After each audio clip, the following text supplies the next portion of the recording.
Welcome to The Explainer. Today we're unpacking a seriously terrifying slice of maritime history, surviving the Pacific Gauntlet, the San Bernardino Strait. When we picture those massive Spanish galleons crossing the Pacific, we usually imagine vast, wide-open oceans, right? But the source material reveals a completely different reality. The ultimate trial by fire for this trade wasn't out in the deep water, it was right at the starting line. In fact, there's a quote from the sources that totally hits the nail on the head. It describes this area as a grueling physical test of a ship's integrity and a navigator's skill before the trans-Pacific voyage even truly began.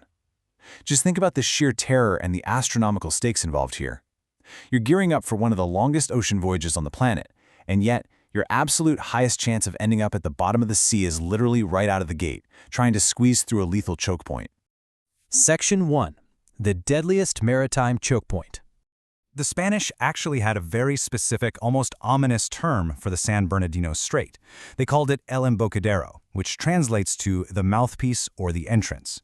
Geographically speaking, we are looking at an incredibly narrow, highly dangerous gap, sandwiched perfectly, or maybe cursedly, between the Bicol Peninsula and the island of Samar in the Philippines. Before a galleon could even dream of catching a favorable wind toward Acapulco, it had to thread the needle through this exact mouthpiece. And man, it was a terrifying needle to thread. So, what exactly made El Embocadero so lethal? Well, it essentially boils down to a disastrous mix of hydrography and the ships themselves. These galleons were massive, heavy, square-rigged sailing vessels. Nimble? Not even a little bit.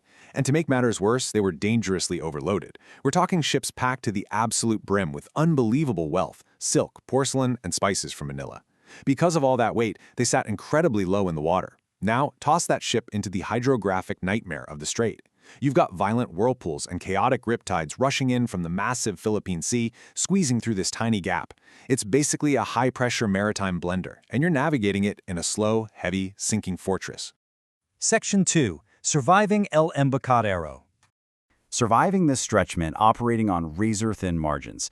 The most crucial takeaway here is that disaster wasn't usually some sudden explosion or a massive naval battle. It was a cascading domino effect.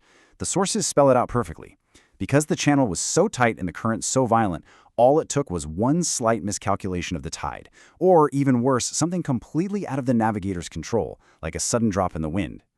Once you lost that forward momentum, the next domino fell. The ship gets immediately hijacked by the violent current, and then that current brutally drags these incredibly valuable, overloaded ships straight onto the jagged coral reefs of islands like Capun and San Antonio.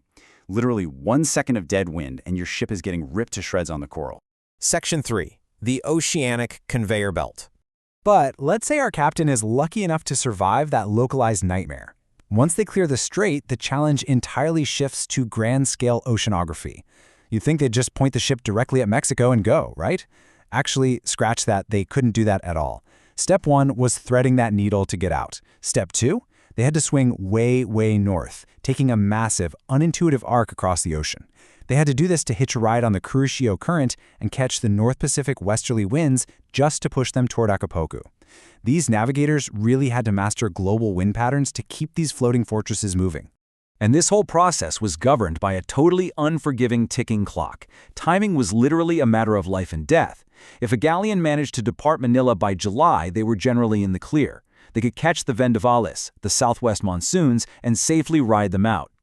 But say they had supply chain issues or repairs delayed them into August, well then the captain faced an absolute nightmare scenario.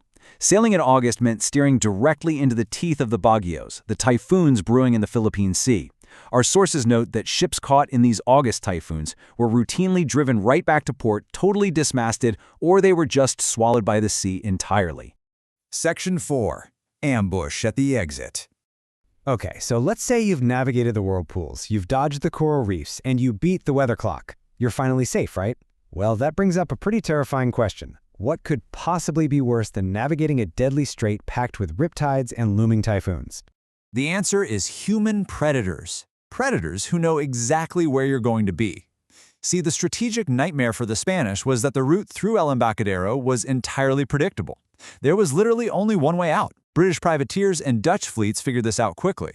They realized, why waste time and resources aimlessly scouring the massive Pacific Ocean for a treasure ship? All they had to do was drop anchor and wait right at the exit door of the strait. And the payoff for these privateers was absolutely astronomical. We are talking over 1 million silver pieces of 8 seized in a single attack. To put that into perspective, in 1743, British Commodore George Anson captured the heavily armed Spanish galleon Nuestra Señora de la Covadonga. And where did he pull this off? Just off the coast of Samar, exactly as the ship was exiting this gauntlet. He ambushed them at the back door and walked away with an unbelievable fortune. Section 5. A Sunken Legacy. This brings us to the aftermath. This wasn't just a dangerous spot for a decade or two. This was a generational hazard. Century after century, the San Bernardino Strait just kept claiming victims. In 1620, the Nuestra Señora de la Vida sinks in these waters.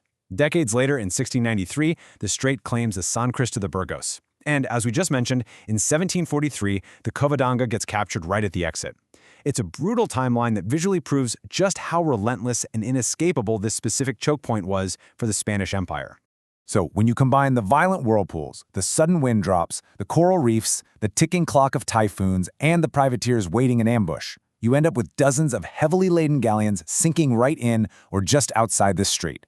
Today, the seabed of El Embocadero is literally one of the most concentrated underwater archaeological sites in the entire world.